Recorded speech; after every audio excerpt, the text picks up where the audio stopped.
today, in celebration of Black History Month, I thought it would be a great idea to discuss the very sensitive, and I'm going to be careful so that we don't say things that offend or offend anyone or put anyone off. That's not the attempt of the show, but we are talking about a very sensitive topic today, and that is the issue of African versus African American.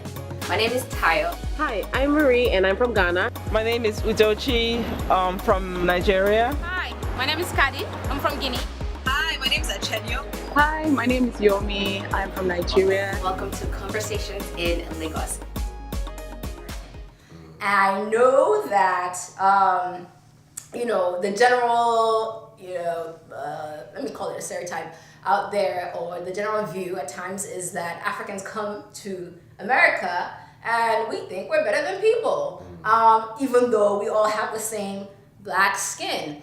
And I will say this right off the bat so that, no matter where this discussion goes, I really hope that it ends on this. This is what I believe.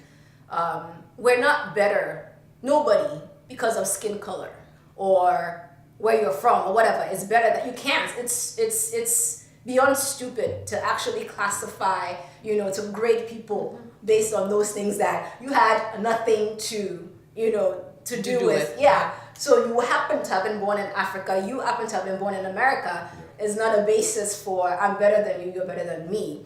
But I would like to discuss, let's start off on a friendly note. What would you guys say we actually have in common, and maybe some things we need to remember sometimes, Africans and African Americans, that we don't?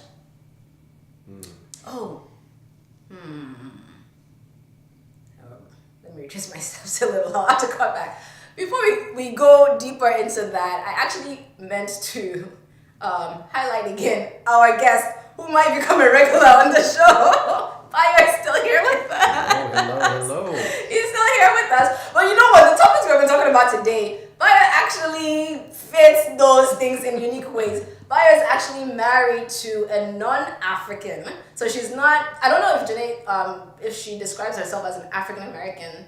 I don't know how she identifies. Caribbean. She's Caribbean. Okay, so she identifies more as Caribbean, yes. But she's not African. So I love Bayo. You picked I picked the right date. We can't forget the clap. Your hands are so big. Oh, sorry. Okay. All right. Back to we're professional hosts here. We don't make silly mistakes like not introducing our guests. Yes. But yes. So we're talking about similarities between us and I want to keep it to African Americans as much as possible, but definitely speak from your experience being married also to a non-African, to a Caribbean person. So whoever wants to go first. I think what we do that we shouldn't is probably try to disparage each other's cultures, because despite what all African Americans have been through, they are somehow able to rummage through the scraps they were given to still have a culture. Right. Yeah. They're African American traditions that we know and we adopt. White America adopts it, and that's a testament to their resilience, and that's definitely something to be admired. For sure. Because I know children back home in Africa want to be like Black American children. So that whole, uppity, we shouldn't, we shouldn't do that to one another. To anybody. To anybody, especially. It's actually interesting that you said that, Baya, because I think that lends to the similarities, because I would think that the resiliency of and I'm going to just use this term very loosely, but the Black spirit is something that is a shared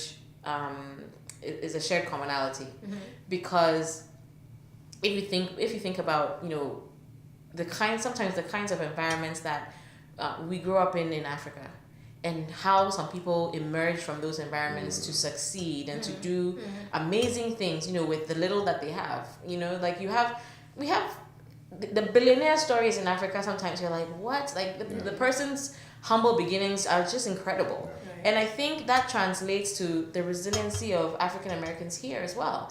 That to have been to have gone through what they went through, to be brought over here, not of their own volition, and to have to work and be subservient and to do all these things and be able to overcome that and still, wake up every day and be hopeful about the future. I think that's a shared thing that we have because our parents, the hopes of our parents are what we are living today. Right.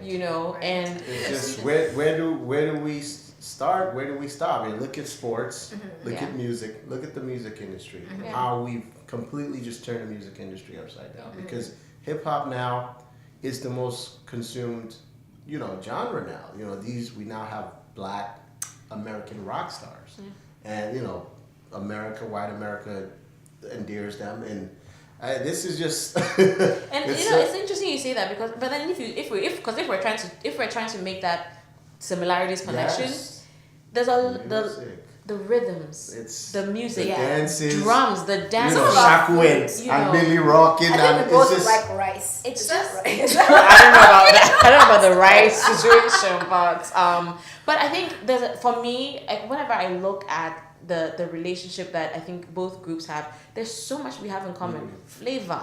Yeah. Like the food. And then for me, going down south sometimes is almost like I feel like I'm somewhere in Ghana.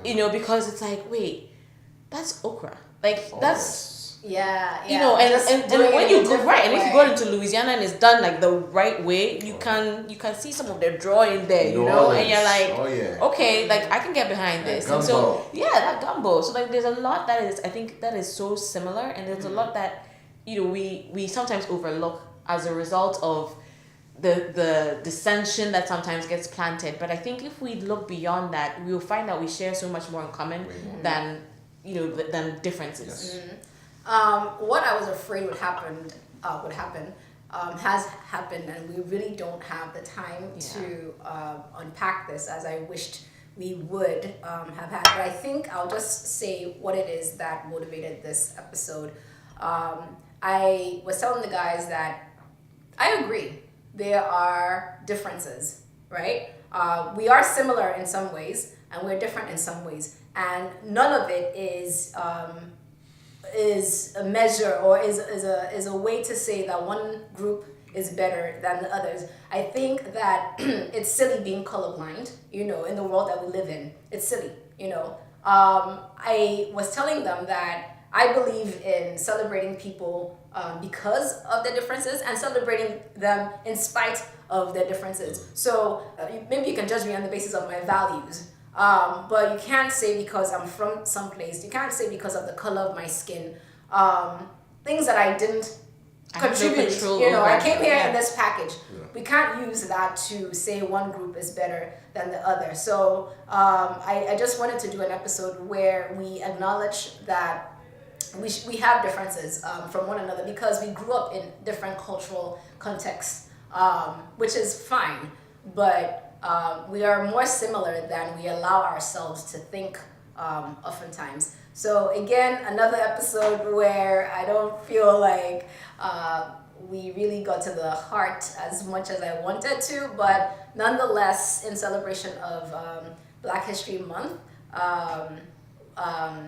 I hope that viewers out there will think about these types of things, and we will challenge ourselves to do better in terms of how Africans and African Americans relate out here. So I hope you had a good time and got a little bit of something from the little bit of something that we put out. But please please subscribe, and join us next time for hopefully an episode where we can dive in better. But join us next time for definitely a juicy episode of Conversations in Lagos. Bye-bye. Next time on Conversations in Lagos. During Obasanjo and it wasn't Obasanjo, during Goodluck Jonathan's term, there was the finance minister. What was her name? Who was supposed to also be a great white hope. What happened? Eventually, she was ineffective. Do you guys know that today the finance minister of Nigeria also just resigned? and she was also supposed to be another great white hope in the country. So my point is that it's not about one candidate that can make a change. It has to be a whole group of people. It has to who be a are- structural Exactly. change that requires Exactly. investment. But it starts with one person. Yeah. Not one person. Or a group of a people. whole mindset change. Absolutely. You know? But